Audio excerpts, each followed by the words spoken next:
श्री गणेशाय नमः। ओम श्री सरस्वती नमः। ओम गुरुवे नमः। जय व्यास जी महाराज। जय श्री सुखदेव जी महाराज। चौथा अध्याय। राजा के सृष्टि संबंधी प्रश्न के उत्तर में ब्रह्म नारद संवाद का उपक्रम तथा भगवान का सत्वन। सूत जी बोले, हे सौनक, राजा परीक्षित ने सुखदेव जी के आत्म तत्व का निश्चय कराने वाले वचन सुनकर भगवान श्री कृष्ण जी में अपनी मति स्थिर की और स्त्री पुत्र आदि तथा संपूर्ण राज्य में चिरकाल से निरूढ़ ममता का भी परित्याग किया। जैसे आपने मुझसे पूछा है, वैसे ही भगवत कथा के प्रेमी परीक्षित ने भी सुखदेव जी से भगवत संबंधी लीलाओं का प्रश्न किया था। परीक्षित ने कहा, हे ब्राह्मण, आपके वचन सुनकर मुझे बड़ी शांति मिलती है और अज्ञान की निवृत्ति होती है। अब आप यह बताएं कि भगवान सृष्टि, पालन और संहार कैसे करते हैं। इस बारे में बड़े बड़े विद्वानों की भी मति चकरा जाती है। अतः आप हमारे इस संदेह का निराकरण करें, क्योंकि आप शब्द ब्रह्म तथा पर ब्रह्म के पूर्ण ज्ञाता हैं।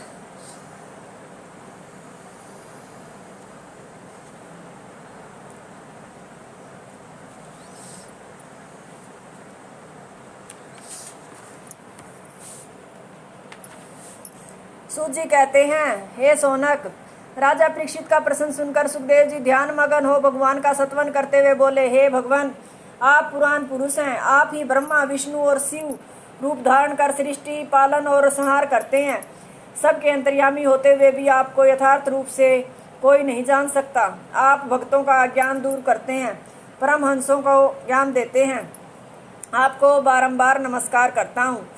जिनके नामों का कीर्तन, जिनके स्वरूप का स्मरण, जिनकी प्रतिमाओं का दर्शन, जिनके चरणों का वंदन, जिनकी कथा का श्रवण तथा जिनके श्री विग्रह का पूजन संपूर्ण लोकों की पाप राशि को भस्म कर डालता है, उन परम मंगलमय यशोमूर्ति भगवान को मैं बार बार नमन करता हूँ।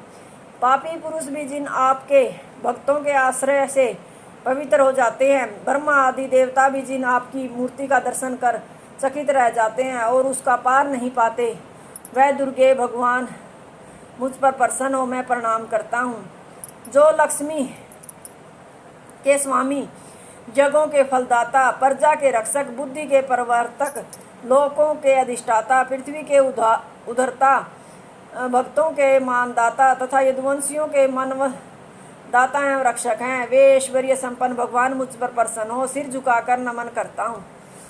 जिन भगवान के चरण कमलों के ध्यान से निर्मल हुई बुद्धि से योगी जन आत्म तत्व का साक्षात्कार करते हैं एवं अपनी रुचि के अनुसार उनका महत्व गान करते हैं, वे सर्वविध संकटों से मुक्ति देने वाले भगवान मुझ पर प्रसन्न हो, मैं उनको नमन करता हूँ।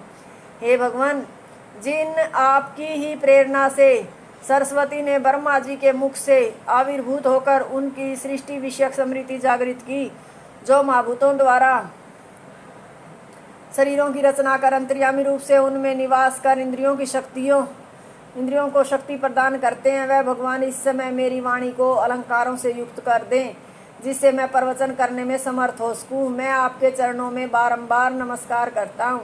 इस प्रकार 12 श्लोकों से सुखदेव जी ने भगवान की स्तुति की। अनंतर अपने पिता श्री वेदव्यास जी को प्रणाम कर वे परीक्षित से बोले, हे राजन, तुमने मुझसे जो सृष्टि विषयक प्रश्न किया था, वही देवऋषि नारद जी ने ब्रह्मा जी से पूछा था। वही प्रसंग मैं आपसे कहता हूँ, ध्यान पूर्वक सुनो।